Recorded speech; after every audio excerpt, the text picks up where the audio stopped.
আজকে মাননীয় বিরোধী দলীয় নেতা এই বিষয়টি উপস্থাপন করার জন্য আমি আন্তরিকভাবে সরকারের পক্ষ থেকে মাননীয় বিরোধী দলীয় নেতাকে আন্তরিকভাবে ধন্যবাদ জানাচ্ছি। মাননীয় স্পিকার, আপনাকে ধন্যবাদ। আমি মোহাম্মদ শফিকুর রহমান, 188 ঢাকা 15 সংসদ সদস্য, বিরোধী দলীয় নেতা।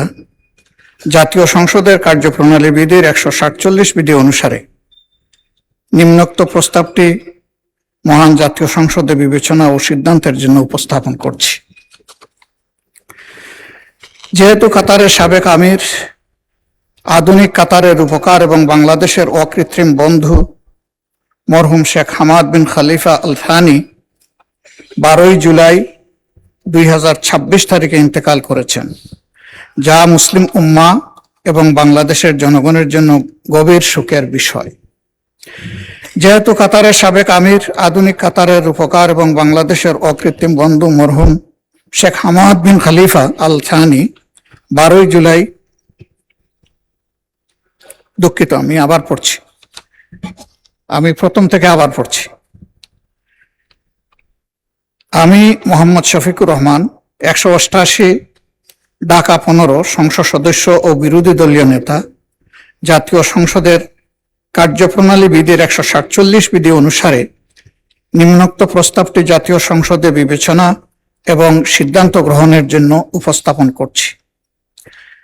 যেহেতু কাতারের সাবেক আমির, আধুনিক কাতারের রূপকার এবং বাংলাদেশের অকৃত্রিম বন্ধু মরহুম শেখ হামাদ বিন খলিফা আল থানি 12 জুলাই 2026 তারিখে ইন্তেকাল করেছেন, যা মুসলিম উম্মাহ এবং বাংলাদেশের জনগণের জন্য গভীর সুখের বিষয়। তার দূরদর্শী ও প্রজ্ঞাপূর্ণ নেতৃত্বে কাতার একটি আধুনিক, সমৃদ্ধ ও বিশ্ব পরিসরে প্রভাবশালী রাষ্ট্রে পরিণত হয়েছে এবং তার শাসনামলে বাংলাদেশ কাতার দ্বিপাক্ষিক সম্পর্ক এক নতুন উচ্চতায় উন্নীত হয়েছে। বাংলাদেশের জ্বালানি নিরাপত্তা, দীর্ঘমেয়াদী এলএনজি সহযোগিতা, কর্মসংস্থানের সুযোগ সম্প্রসারণ এবং কাতারে কর্মরত লাখো বাংলাদেশি প্রবাসীর কল্যাণ ও তাদের প্রেরিত বৈদেশিক মুদ্রার মাধ্যমে দেশের অর্থনীতিতে গুরুত্বপূর্ণ অবদান সৃষ্টিতে তার ভূমিকা বিশেষভাবে স্মরণীয়।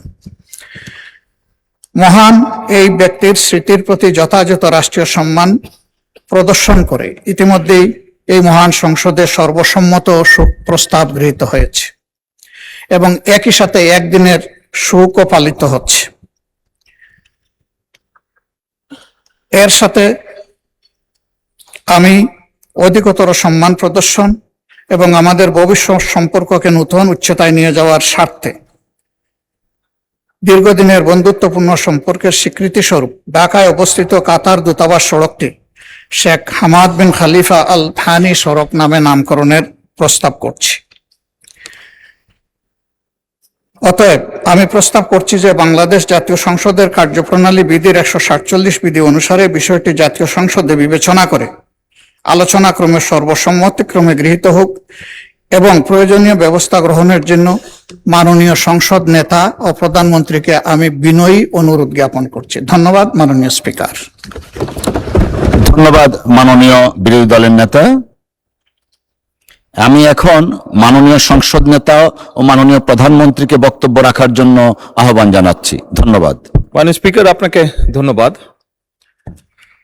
মাননীয় বিরোধী দলীয় নেতা যে প্রস্তাবটি উপস্থাপন করেছেন মাত্র মরহুম শেখ হামাদ বিন খলিফা আল থানির জন্য, আপনারা মাননীয় স্পিকার, আপনার মাধ্যমে সকল সংসদ সদস্যকে আমি অবহিত করছি, যদিও সকলেই জানেন যে তার প্রতি সম্মান দেখিয়ে, কাতারের জনগণের প্রতি সম্মান দেখিয়ে, কারণ কাতার এমন একটি দেশ যারা আমাদের উন্নয়ন কর্মকাণ্ডে, দেশের অগ্রযাত্রায় আমাদেরকে বিভিন্নভাবে সহযোগিতা করেছে বা করছে এখনো। শুধু তাই নয়, লক্ষ লক্ষ বাংলাদেশিকে কর্মসংস্থানের ব্যবস্থা করে দিয়ে কাতার বাংলাদেশের উন্নয়ন, অর্থনৈতিক উন্নয়ন যাত্রাতেও অংশীদার তারা।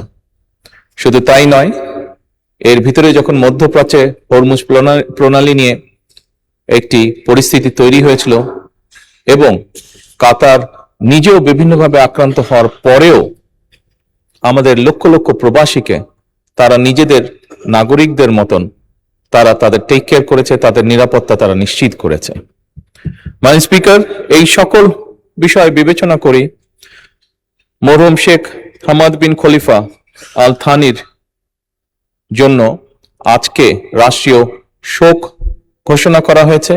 একই সাথে আমাদের জাতীয় পতাকাকে হাফ মাস্ট করা হয়েছে আজকে। এরই ভিতরে যেটি প্রস্তাবনা সম্মানিত বিরোধী দলীয় নেতা উপস্থাপন করেছেন, আমি এরই ভিতরে গতকালকেই ঢাকা সিটি কর্পোরেশনে একটি উপযুক্ত সড়ক নির্ধারণ করে সেটিকে মরহুমের নামে নামকরণের জন্য আমি এলজিআরডি